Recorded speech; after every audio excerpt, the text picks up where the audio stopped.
평생교육사 과목도 듣고 실습도 다 했는데 왜 자격증 발급을 못 받는 건가요? 개별 신청도 안 되는 거 알고 계셨어요? 지금부터 평생교육사 취업, 취득 방법, 주의사항까지 총정리 들어가겠습니다.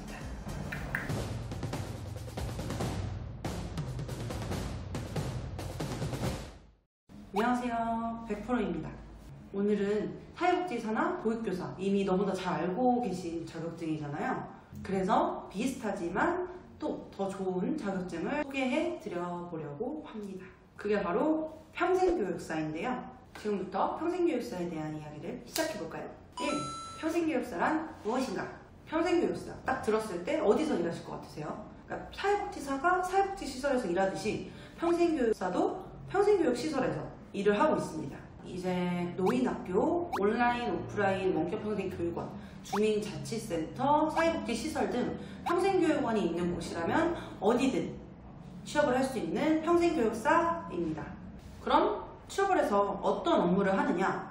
당연히 평생교육 프로그램을 기획하고 실행하고 평가해서 앞으로 더 나은 평생교육 프로그램을 실행하는 그런 업무를 맡고 있겠죠? 여러분들이 인터넷에 평생교육원만 이렇게 검색을 하셔도 거주지 근처에 있는 여러 가지의 평생교육 시설을 확인해 보실 수가 있어요. 거기 홈페이지에 들어가 보시면 어떤 평생교육 프로그램을 진행 중인지 바로 확인이 가능하실 겁니다.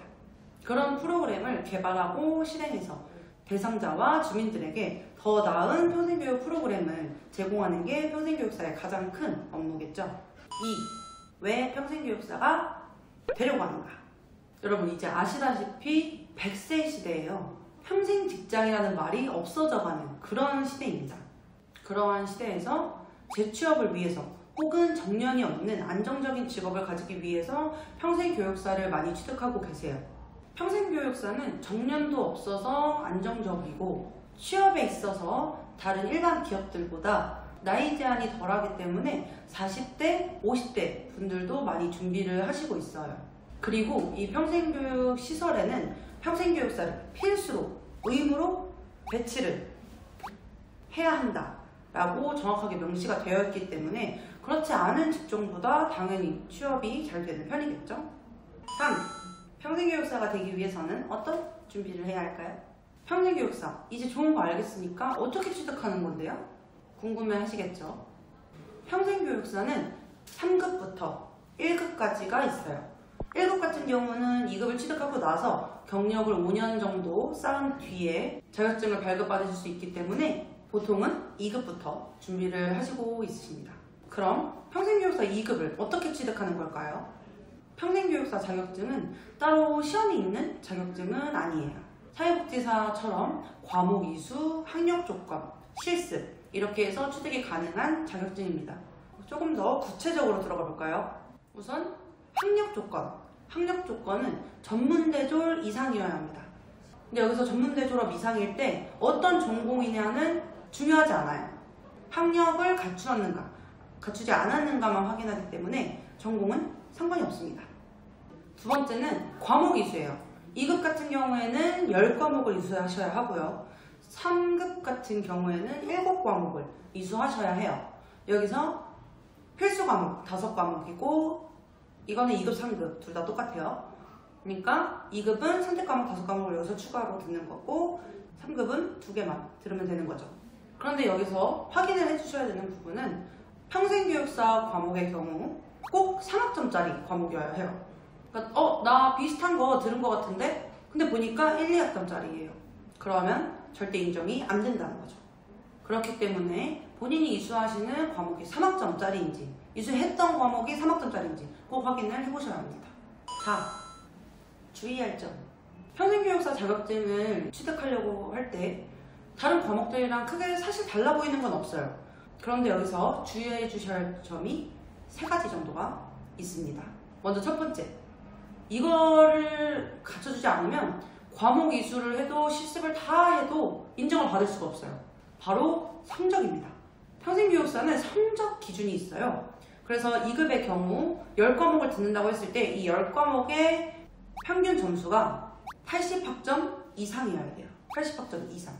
대충 그냥 과목 이수만을 목적으로 출석도 시험 이렇게 하면은 당연히 취득을 못한다는 거죠. 어느 정도의 성적 관리는 충분히 해주셔야 합니다. 두 번째, 개별 신청이 안 된다는 점이에요.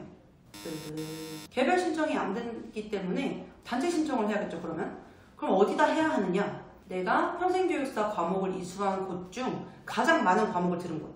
근데 그렇다고 해서 과목을 다 이수하고 바로 전화해서 저 자격증 발급받을 건데요 라고 해도 안 돼요. 교육원 홈페이지에 들어가 보시면 공지사항이나 게시판 같은 곳에 평생교육사 자격증 신청이라는 부분에 대해서 상세하게 나와 있을 거예요. 그런 부분을 미리 확인해 보시고 교육원의 일정이나 준비하실 서류들을 챙겨서 신청해 주시면 되겠습니다. 그리고 마지막, 실습을 할 때예요. 실습을 할 때에는 하루에 최대 8시간까지만 가능해요. 하루에 아무리 많이 했다고 해서 그만큼 인정받는 게 아니라 최대 8시간까지만 인정이 되는 걸 유의해 주셔야 합니다.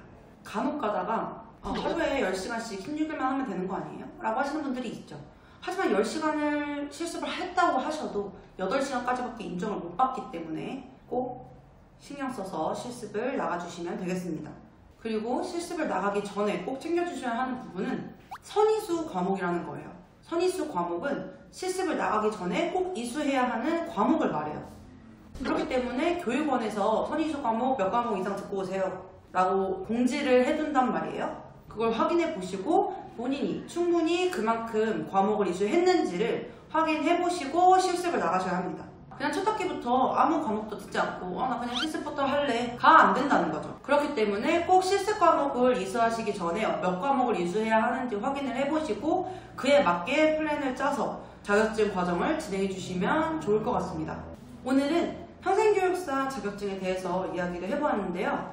아무래도 사회복지사 보육교사보다 과목수가 적은 10과목 정도의 과정으로 진행이 되다 보니까 학교로 진학해서 과목을 이수하기보다는 학점냉제도를 활용한 원격평생교육원에서 온라인으로 강의를 들으시는 분들이 꽤나 많은 것 같아요. 직장인분들이나 주부분들이 현실적으로 대학교에 가서 굳이 그 10과목 들으려고 가기에는 좀 부담스럽다 하시는 분들이 많이 찾아주시거든요.